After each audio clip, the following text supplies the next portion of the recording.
Hi, my name is Ben Goldsmith from Goldsmith Property and Breakthrough Property, and this video is part of my video short series on managing HMOs. Now, one of the things you're going to have to do when you manage a HMO is understand the HMO licensing criteria.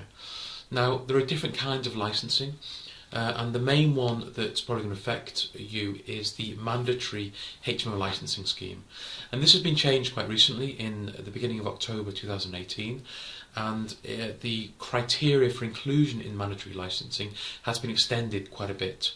And basically any HMO, any property that has 5 or more residents in, from 2 or more family units, is considered a HMO and falls under the mandatory licensing scheme. So let's just look at that. So it's 5 or more people. That's not 5 or more rooms, that's 5 or more people. That could be in 2 rooms, 3 rooms, 4 rooms, 5 rooms or more. And from 2 or more family units. So you can have a large family in there, 10-person family, and it would not be considered as a HMO.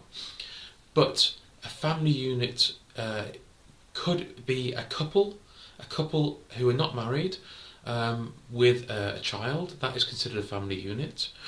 But 3 separate individuals is not a family unit. It could be so also what would be a HMO would be a brother and sister living with a friend. That friend, although they're linked as being a friend, they're not part of that family unit, so that would be considered as a HMO, but not in this case a licensable HMO, because to be licensed under the mandatory scheme you'd have to have 5 or more people in the property.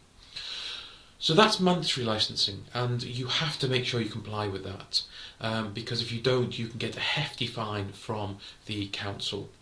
It's the council who does that licensing, and as I say, if you don't comply with getting a HMO licence, when you've got 5 or more residents in a property from 2 or more households, then you could be hit with a fine. I think it used to be 20,000 and now it's up to £30,000, so that's not a mistake that you want to make.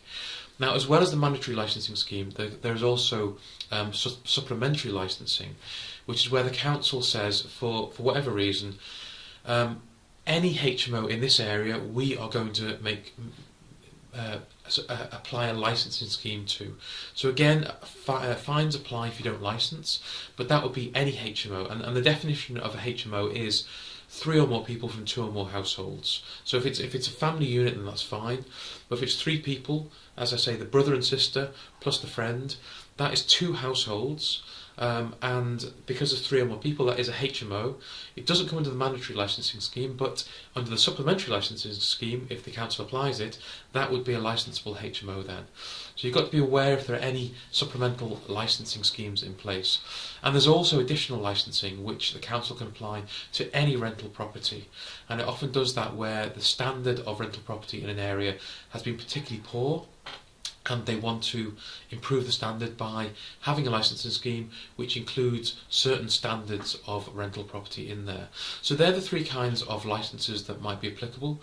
As I say, you need to make sure you're aware of the licensing requirements for your property, whether it's mandatory, whether there are supplementary and additional licensing schemes in place. If you've got any questions on that, then do let me know. Send me an email on ben@breakthroughproperty.co.uk. Happy to answer questions on this one. Licensing can be a bit of a confusing area for people. So do send me any questions that you might have. I'll be happy to answer them. And thank you very much for listening. I hope it's been useful. Goodbye.